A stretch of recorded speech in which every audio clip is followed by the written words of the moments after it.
The Shadow over Innsmouth by H.P. Lovecraft.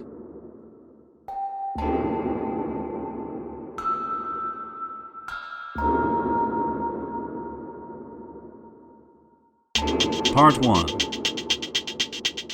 During the winter of 1927 through 28, officials of the federal government made a strange and secret investigation of certain conditions in the ancient Massachusetts seaport of Innsmouth. The public first learned of it in February, when a vast series of raids and arrests occurred, followed by the deliberate burning and dynamiting, under suitable precautions, of an enormous number of crumbling, worm-eaten, and supposedly empty houses along the abandoned waterfront.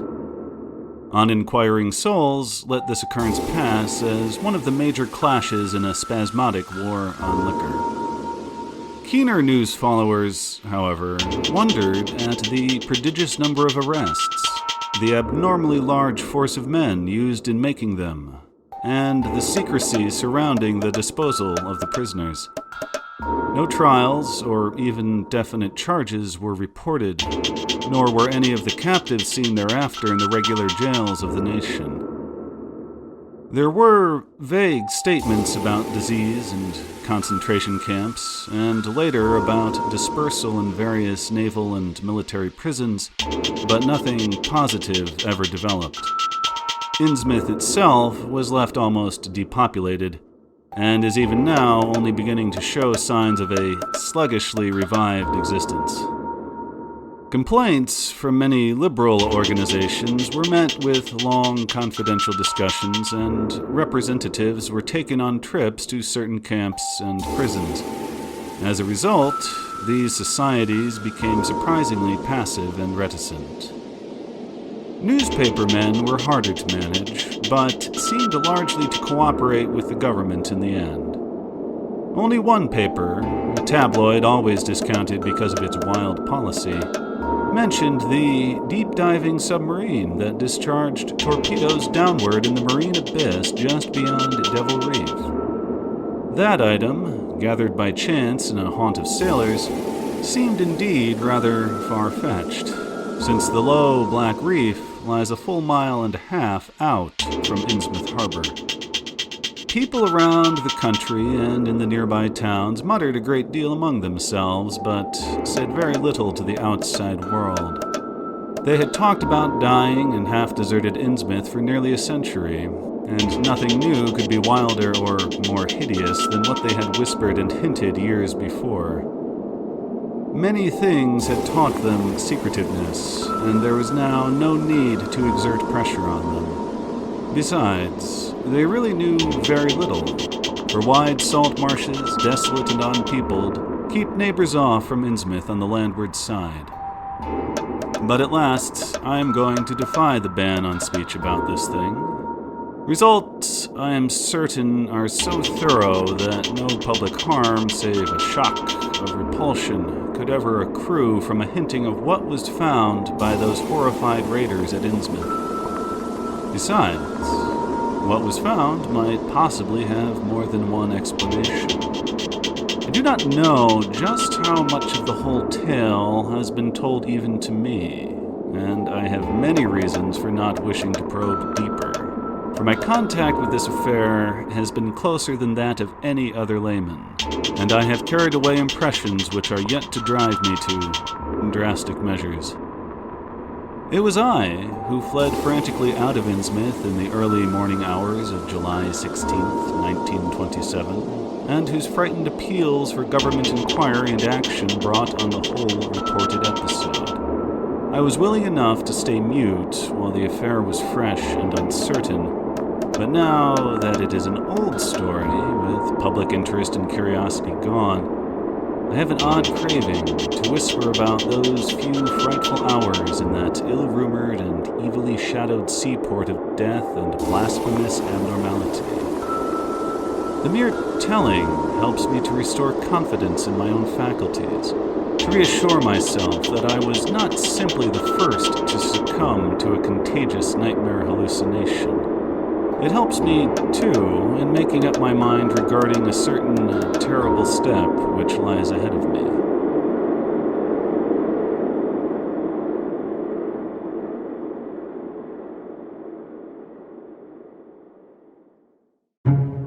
I never heard of Innsmouth till the day before I saw it for the first and, so far, last time. I was celebrating my coming of age by a tour of New England, sightseeing, antiquarian, and genealogical, and had planned to go directly from ancient Newburyport to Arkham, whence my mother's family was derived. I had no car, but was traveling by train, trolley, and motor coach, always seeking the cheapest possible route. In Newburyport, they told me that the steam train was the thing to take to Arkham, and it was only at the station ticket office, when I demurred at the high fare, that I learned about Innsmouth. The stout, shrewd-faced agent, whose speech showed him to be no local man, seemed sympathetic toward my efforts at economy, and made a suggestion that none of my other informants had offered. "You could take that old bus, I suppose," he said with a certain hesitation, "but it ain't thought much of hereabouts. Goes through Innsmouth, you may have heard about that, and so the people don't like it. Run by an Innsmouth fellow, Joe Sargent, but never gets any custom from here or Arkham either, I guess. Wonder it keeps running at all. I suppose it's cheap enough, but I never seen more'n 2 or 3 people in it. Nobody but those Innsmouth folks. Leaves the square, in front of Hammond's drugstore, at 10 a.m. and 7 p.m., unless they've changed lately.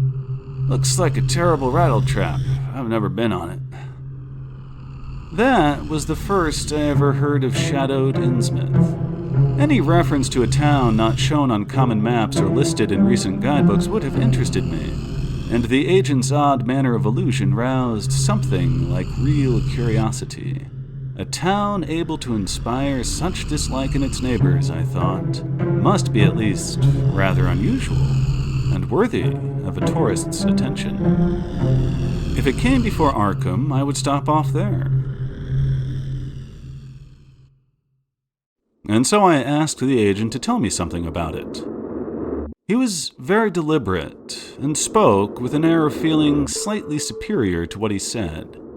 "Innsmouth? Well, it's a queer kind of town down at the mouth of the Manooksut. Used to be almost a city, quite a port before the War of 1812, but all gone to pieces in the last 100 years or so. No railroad now. B&M never went through, and the branch line from Rowley was given up years ago. More empty houses than there are people, I guess. No business to speak of except fishing and lobstering.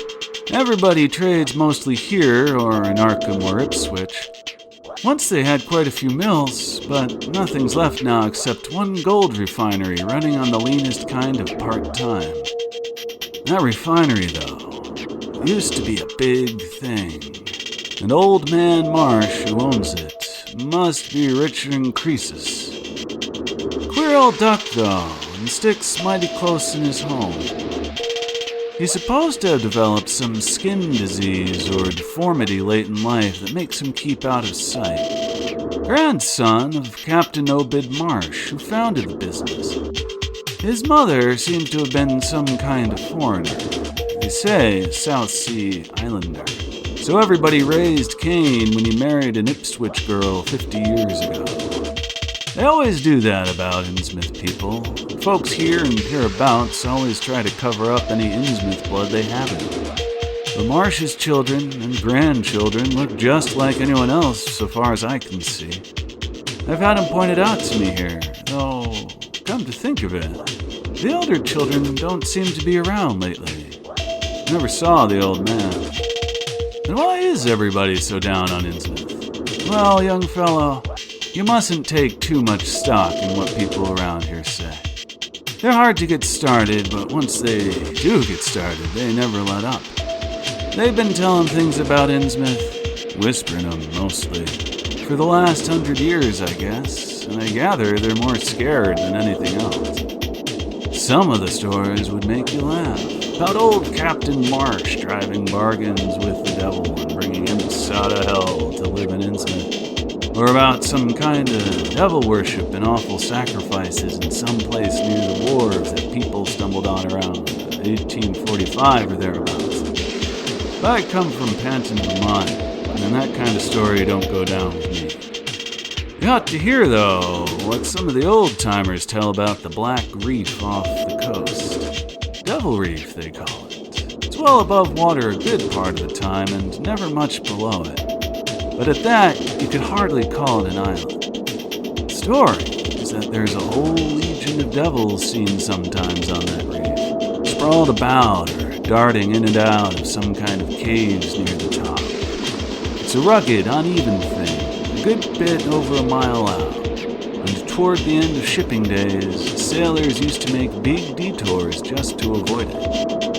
That is, sailors that didn't hail from Innsmouth. One of the things they had against old Captain Marsh was that he was supposed to land on it sometimes at night when the tide was right. Maybe he did, for I dare say the rock formation was interesting, and it's just barely possible he was looking for pirate loot and maybe finding it. But there was talk of his dealing with demons there.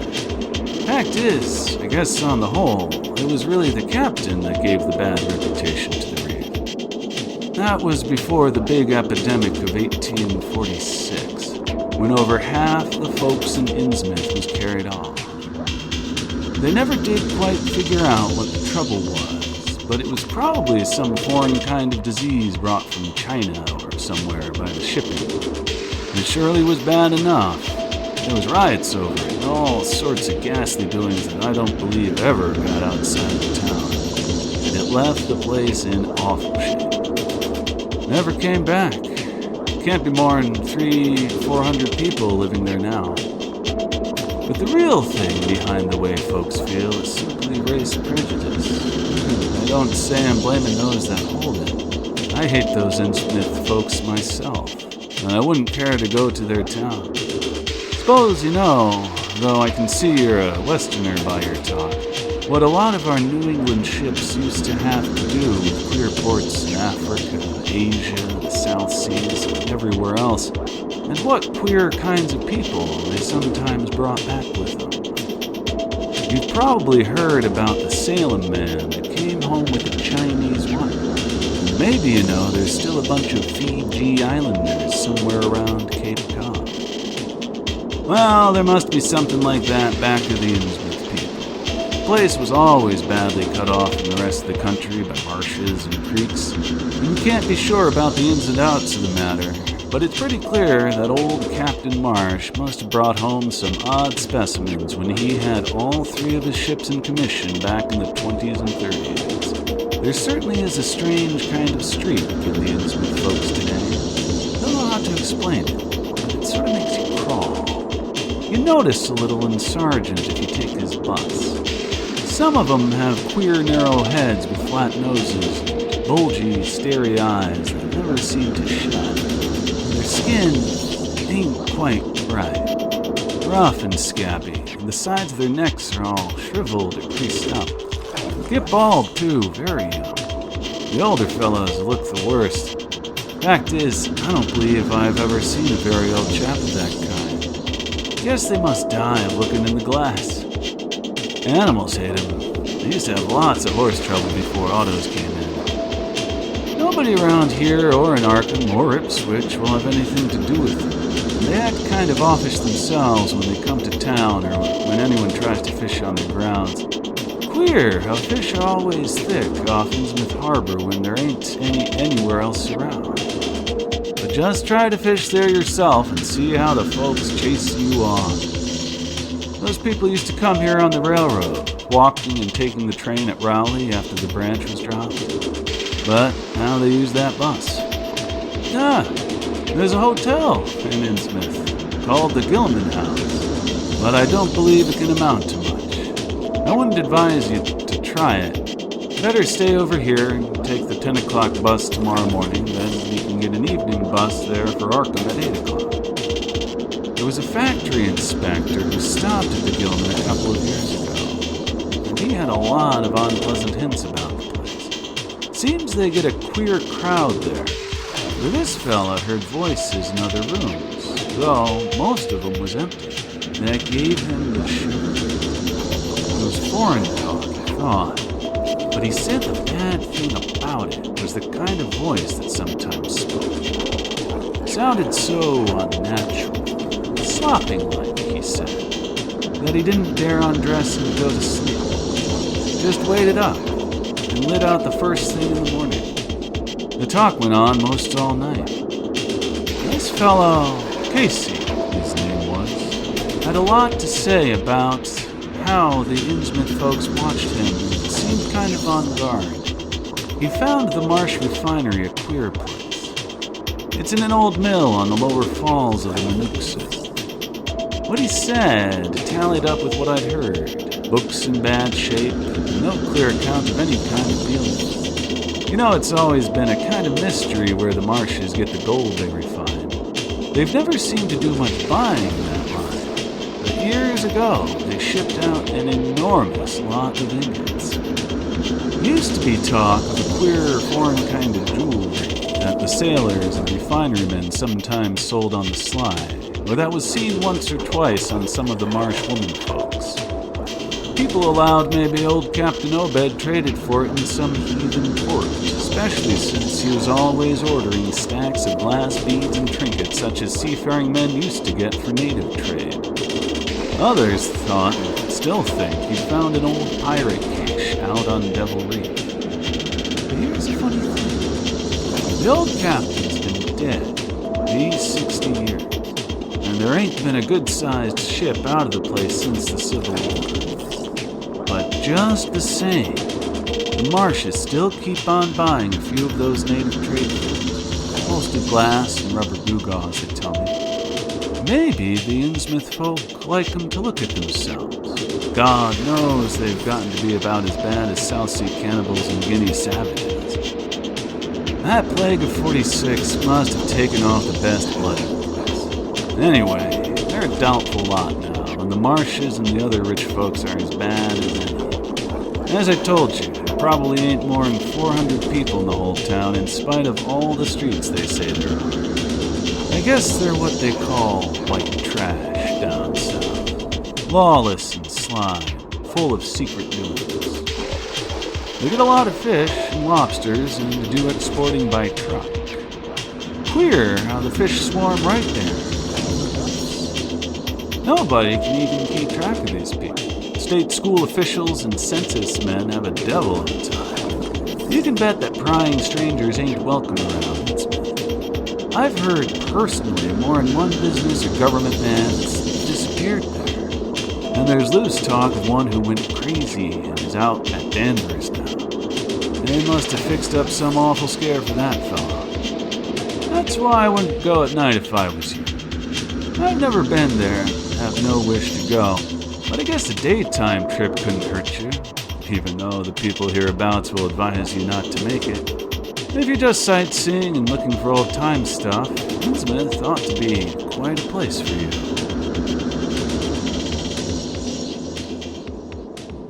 And so I spent part of that evening at the Newbury Public Library looking up data about Innsmouth. When I had tried to question the natives in the shops, the lunchroom, the garages, and the fire station, I had found them even harder to get started than the ticket agent had predicted, and I realized that I could not spare the time to overcome their first instinctive reticences. They had a kind of obscure suspiciousness, as if there were something amiss with anyone too much interested in Innsmouth. At the YMCA, where I was stopping, the clerk merely discouraged my going to such a dismal, decadent place, and the people at the library showed much the same attitude. Clearly, in the eyes of the educated, Innsmouth was merely an exaggerated case of civic degeneration. The Essex County histories on the library shelves had very little to say, except that the town was founded in 1643, noted for shipbuilding before the Revolution, a seat of a great marine prosperity in the early 19th century, and later a minor factory center using the Manooksut as power. The The epidemic and riots of 1846 were very sparsely treated, as if they formed a discredit to the county. References to decline were few, though the significance of the later record was unmistakable. After the Civil War, all industrial life was confined to the Marsh Refining Company, and the marketing of gold ingots formed the only remaining bit of major commerce aside from the eternal fishing. That fishing paid less and less as the price of the commodity fell and large-scale corporations offered competition, but there was never a dearth of fish around Innsmouth Harbor. Foreigners seldom settled there, and there was some discreetly veiled evidence that a number of Poles and Portuguese who had tried it had been scattered in a peculiarly drastic fashion. Most interesting of all was a glancing reference to the strange jewelry vaguely associated with Innsmouth. It had evidently impressed the whole countryside more than a little, for mention was made of specimens in the Museum of Miskatonic University at Arkham, and in the display room of the Newburyport Historical Society. The fragmentary descriptions of these things were bald and prosaic, but they hinted to me an undercurrent of persistent strangeness. Something about them seemed so odd and provocative that I could not put them out of my mind, and, despite the relative lateness of the hour, I resolved to see the local sample, said to be a large, queerly proportioned thing evidently meant for a tiara, if it could possibly be arranged. The librarian gave me a note of introduction to the curator of the society, a Miss Anna Tilton, who lived nearby, and after a brief explanation, that ancient gentlewoman was kind enough to pilot me into the closed building, since the hour was not outrageously late. The collection was a notable one indeed, but in my present mood I had eyes for nothing but the bizarre object which glistened in a corner cupboard under the electric lights. It took no excessive sensitiveness to beauty to make me literally gasp at the strange, unearthly splendor of the alien, opulent fantasy that rested there on a purple velvet cushion. Even now, I can hardly describe what I saw, though it was clearly enough a sort of tiara, as the description had said. It was tall in front, and with a very large and curiously irregular periphery, as if designed for a head of almost freakishly elliptical outline. The material seemed to be predominantly gold, though a weird, lighter lustrousness hinted at some strange alloy with an equally beautiful and scarcely identifiable metal. Its condition was almost perfect, and one could have spent hours in studying the striking and puzzlingly untraditional designs, some simply geometrical and some plainly marine, chased or molded into high relief on its surface with a craftsmanship of incredible skill and grace. The longer I looked, the more the thing fascinated me, and in this fascination there was a curiously disturbing element hardly to be classified or accounted for. At first I decided that it was the queer, otherworldly quality of the art which made me uneasy. All other art objects I had ever seen either belonged to some known racial or national stream or were consciously modernistic defiances of every recognized stream.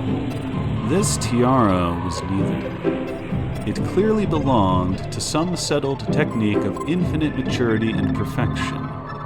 Yet that technique was utterly remote from any Eastern or Western, ancient or modern, which I had ever heard of or seen exemplified. It was as if the workmanship were that of another planet.